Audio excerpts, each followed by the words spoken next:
Another beautiful day in Charlotte. Got back out on the grass. Guys are focused and ready to go. Just loved. It's a blessing to be able to get out there, and it was upwards of high 60s and low 70s. Just a perfect day to get work in. A lot of joy on the grass. Guys understanding where we're at and what's in front of us, and the focus was there. So really excited about it. Dave, I know the injury report will come out till later, but didn't see Cade Maid out there today. Can you shed light on what happened? I know he showed up on the injury report yesterday with the ankle. Can you shed light on what happened yesterday and the plan going forward? Yeah, finished practice and just wasn't quite feeling right.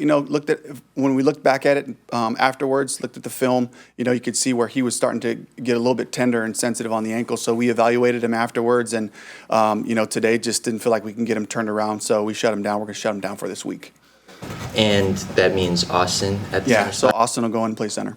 Any possibility of promoting Nick Samac to the starting? Yeah, that's the plan right now, is to get Nick back up there. So we have two good centers ready to go.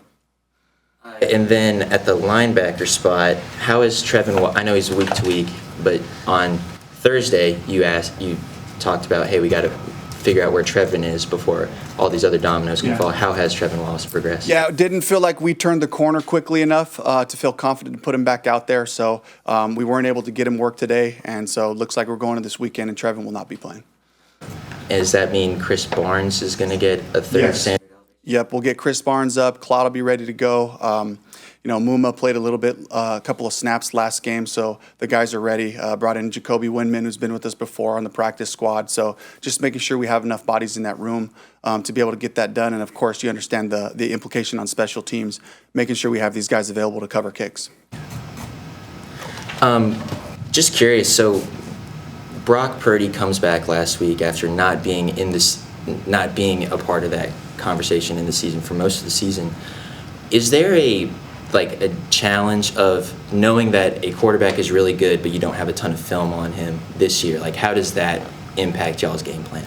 The good part is we have a lot of film on him over the years, and looking at their system, they really just continue to build with Mac Jones and still attack with the same type of concepts. And Brock got back in there, and they look fluid. They look like they're together, and picked up right where he left off with Christian, and and certainly Kittle and some of the other guys, a really good group of pros in the wide receiver room, guys that he's worked with before. So we expect their best, and we're going off of what they did recently, but we have a lot of information on what they've been doing in the last couple of years too.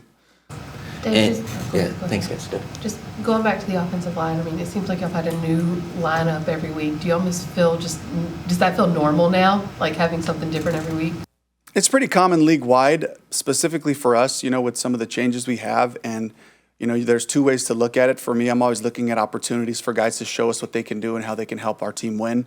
And these are great opportunities for these men. And they work so hard to have these moments, to get into games, to help their teammates, to advance their careers. And so when they happen, we count on them. And we approach every game that way at every position.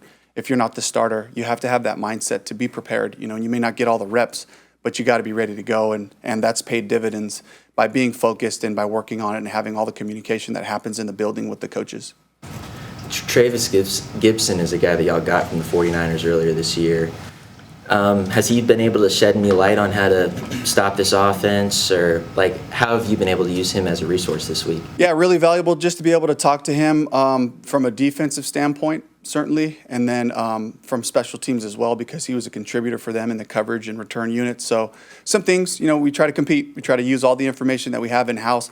We're just happy to have Travis and the impact that he's had, being able to give us a good, solid pro, getting in his rotations, playing the run game well and showing some flashes of rush as well. So really grateful for that part of it, his contribution that way. And then all the bonus stuff, we asked all the right questions and tried to dig what we could. And I know that Carson, California is far away from San Francisco.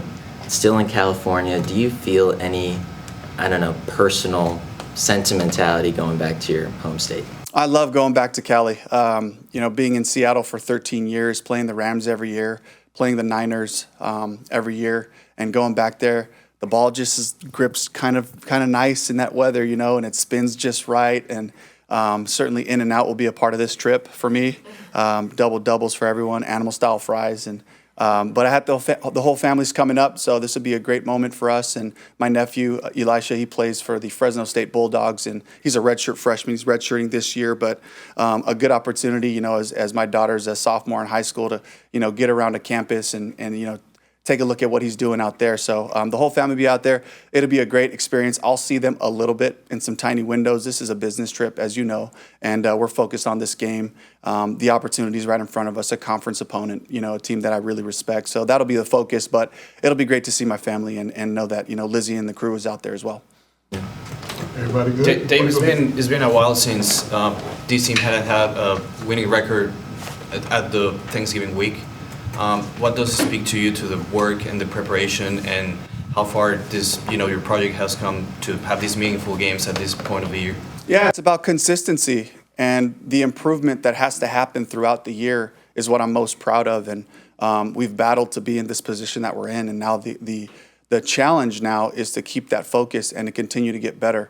The teams in this time of the year, going into the end of the season, that can find a way to improve fundamentally are the teams that set themselves up for success. We have to be that. We have to make sure that our principles, the things we care about, show up every day at practice and then show up on the games late in the season right now. And so I'm really proud of the group. I'm really proud of this team that battles and fights every game all the way to the end to try to put us in this position. Your evaluation on Corey Thornton, what do you see about him and maybe the scheme versatility that he brings, being a big guy, maybe in the slot covering tight ends or big receivers?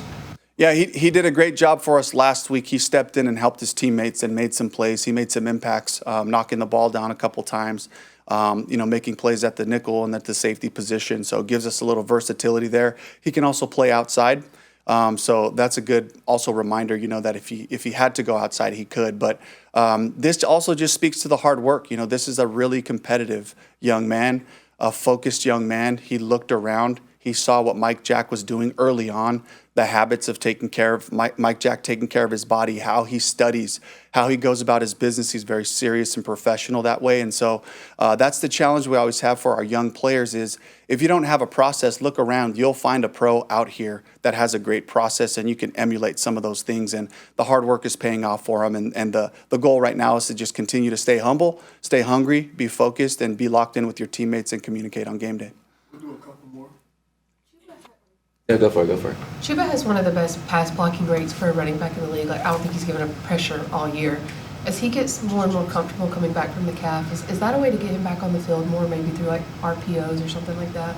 Absolutely. Just any way that we can use these guys, we try to. And Chuba, it's from his study habits. He's really conscientious. He's into it, and he talks to the guys. And when our when our offensive line group is going through pressures, Chuba's down there talking to the guys. Where should my eyes be on this one?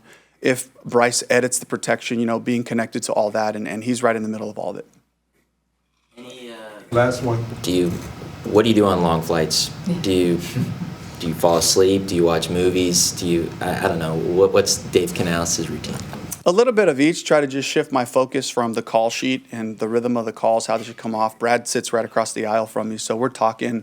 Then for a long flight, shut it down for a second, watch a movie, maybe read a book or something. But it does give us an opportunity to be able to sit there and just look at the type of attack. And while I love playing games at home, I know that there's this cool element of all being together and around each other so much when we travel, in the hotel, on the planes, coming back. The conversations that happen in those moments are really critical to building a team and building chemistry. And so I enjoy being on the road. I see our guys; they really enjoy it as well. And and I look at this one, and it's a long flight. We're going all the way across the country. We have to be able to handle these types of trips, and for what happens, in the long term, and to set ourselves up for championship opportunities. So this is a great one for us right here, and we'll certainly enjoy the trip and enjoy the Monday Night Football experience.